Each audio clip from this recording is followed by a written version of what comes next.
Okay, so I've been trying to figure out how exactly to express my thoughts on the online network test for Sonic Racing Crossworlds, and it has taken me a while to figure out how to put it into words, because I've never done anything like that before. So, we're just gonna raw dog it while we play the demo, okay? See, look at my little car. Do you like my car? Say you like my car. I know you like my car. So, the first thing I want to get off my chest is that obviously the game is fun, of course. I think the driving is very good. I think they pretty much nailed it for the most part. I would have to say probably like my favorite vehicles are definitely the power types, the speed types, and the boost types. As far as controls go, I actually do like the default controls we have for this game.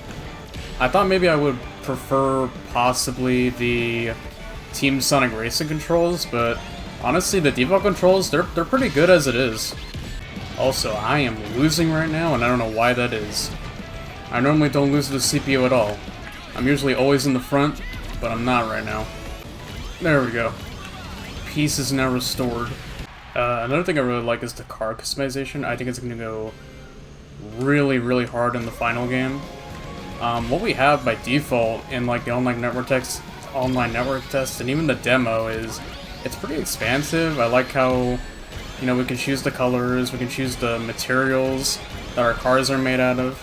It is kind of ripped from TSR, but I'd argue that was probably like the best part about that game, was the vehicle customization.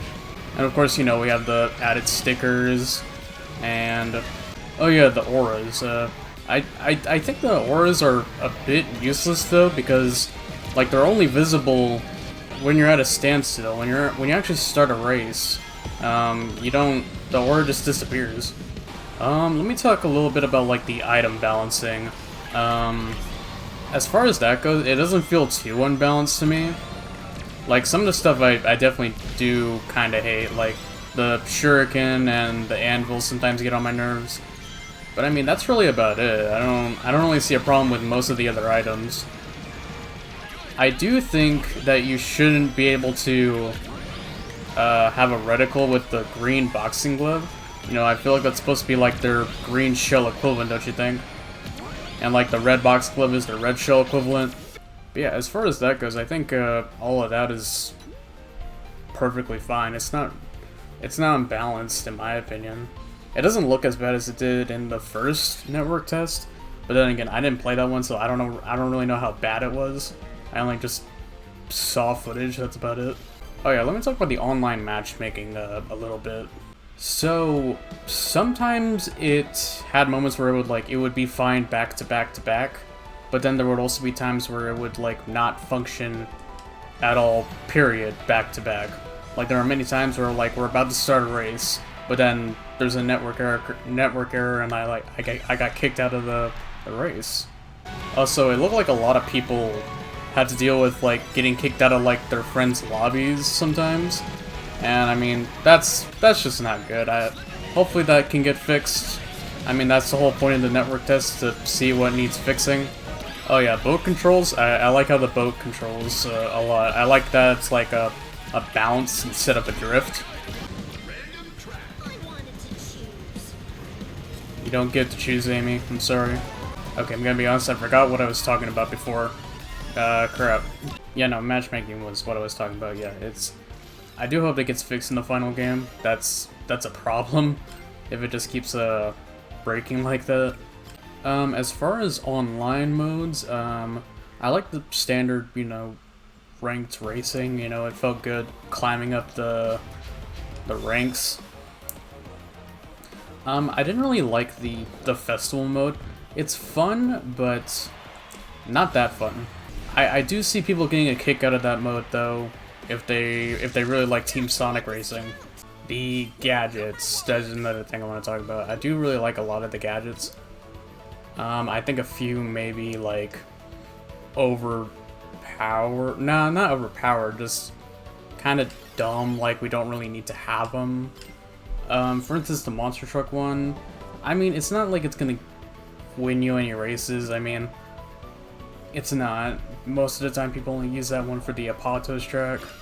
But I still think we could cut that one from the game. Like, we don't really need that one. It doesn't really it doesn't do anything necessary. Granted, it only takes like three gadget slots, which is a lot. But I like a ton of them. They help out with like some of the balancing with some of the items. You know, there's the collision boost.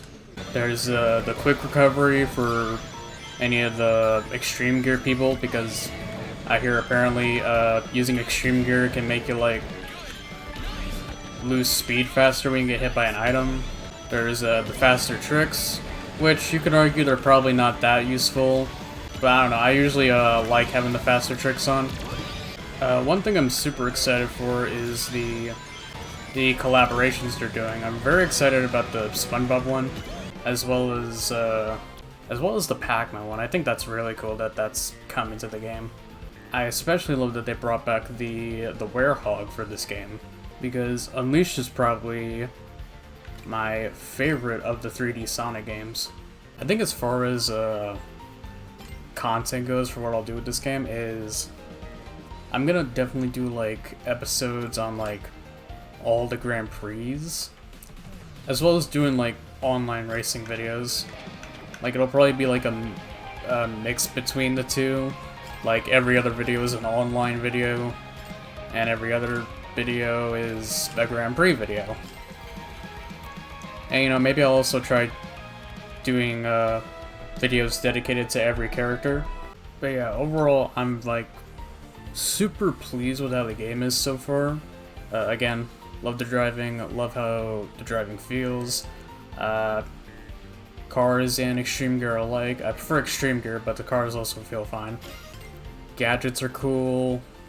Items, they're not as unbalanced as some people still think they are. I think they still could use some work, but not as much work. Online matchmaking could definitely use some work. I'm sure they'll get it fixed by the time the game comes out. But yeah, just that online matchmaking could really use some work. The only thing I have not liked about this game so far is the game's price. I still think that's a pretty ridiculous price to ask for a go-kart racer. I mean, $70 is already like a lot to ask for this game, let alone like $90 for the digital deluxe version. I mean, it's ridiculous, y'all. I think that's probably like the one thing that's gonna hold the game back a bit, the price. Like, sure, the standard version isn't as expensive as Mario Kart World, but still, a $10 difference is not that big of a difference, if you ask me. But yeah, overall, I do think it's gonna be a pretty good racing game. I'm probably gonna play the shit out of it when it comes out, as well as on the Switch version. I played the online network test version of that, and it's really not bad. It's pretty functional. I mean, yeah, it's 30 FPS, but it's still pretty good for the most part. But yeah, those are my overall thoughts about the online network test and the game right now. Hopefully what I said came across pretty well. I don't know, I've never really done anything like that before. But yeah, I hope you got what I said, and I will see you all next time.